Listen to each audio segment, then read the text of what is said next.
Assalamualaikum warahmatullahi wabarakatuh. Perkenalkan, nama saya Yeni Sarikusuma. Saya akan mempresentasikan teori sosial kognitif. Saya mulai langsung.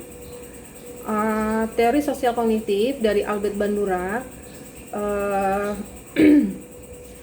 Teori sosial kognitif dikembangkan oleh Albert Bandura. Teori ini menjelaskan bahwa belajar tidak hanya terjadi melalui pengalaman langsung, tetapi juga melalui pengamatan terhadap perilaku orang lain atau model. Selanjutnya, pengertian dari teori kognitif menekankan pentingnya pengamatan, peniruan, dan proses mental dalam pembelajaran. Manusia dapat belajar dengan mengamati tindakan orang lain dan hasil dari tindakan tersebut. Selanjutnya,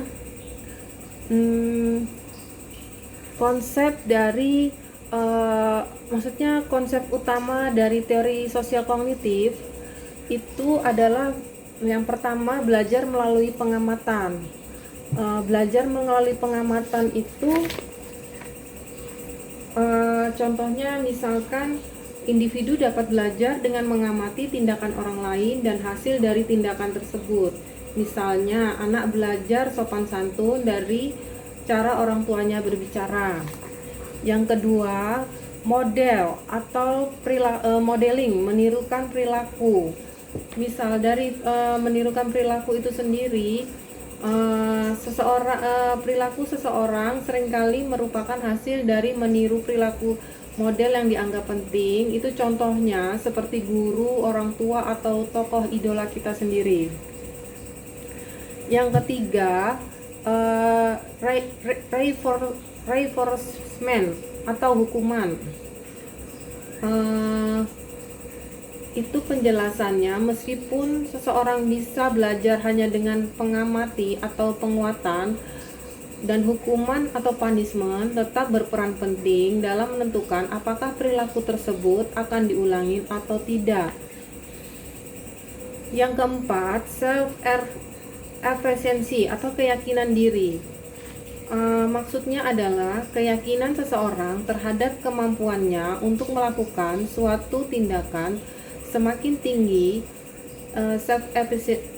Self-efficacy seseorang, semakin besar kemungkinan ia berhasil. Yang kelima, interaksi timbal balik. Interaksi timbal balik, Bandura mengatakan bahwa perilaku lingkungan dan faktor pribadi seperti pikiran dan perasaan sering mempengaruhi satu sama lain. Itu konsep utama dari teori kognitif ya teman-teman. Penerapan dalam pendidikan.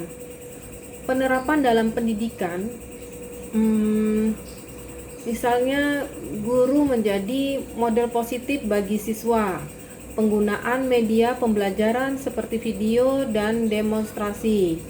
Memberikan penguatan positif atau reward. Meningkatkan kepercayaan diri siswa. 5. Pembelajaran kolaboratif antar siswa. Misal dari guru sebagai model itu cara berbicara, karena siswa akan belajar dengan meniru. Untuk pengamatan, misalkan mereka melihat dari video, gambar, dan demonstrasi dapat membantu siswa belajar dengan mengamati. Contoh nyata itu ya. Terus itu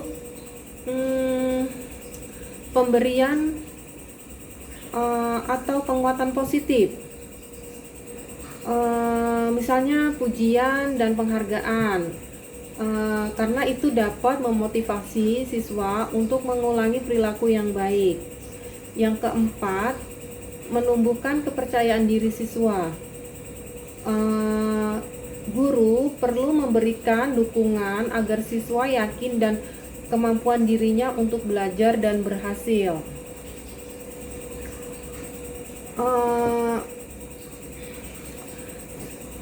Selanjutnya, Kesimpulan dari teori kognitif Albert Bandura itu sendiri adalah belajar tidak hanya dari pengalaman langsung, tetapi juga dari pengamatan, perilaku, lingkungan, dan faktor pribadi. Semuanya saling berpengaruh. Guru memiliki peran penting untuk saat ini. Guru memiliki peran penting sebagai model dalam proses pembelajaran. Demikian untuk presentasi saya mengenai teori sosial kognitif dari Albert Bandura. Semoga apa yang saya sampaikan dapat bermanfaat bagi teman-teman semua. Sebelum dan sesudahnya saya ucapkan wabillahi taufik wal hidayah. Assalamualaikum warahmatullahi wabarakatuh.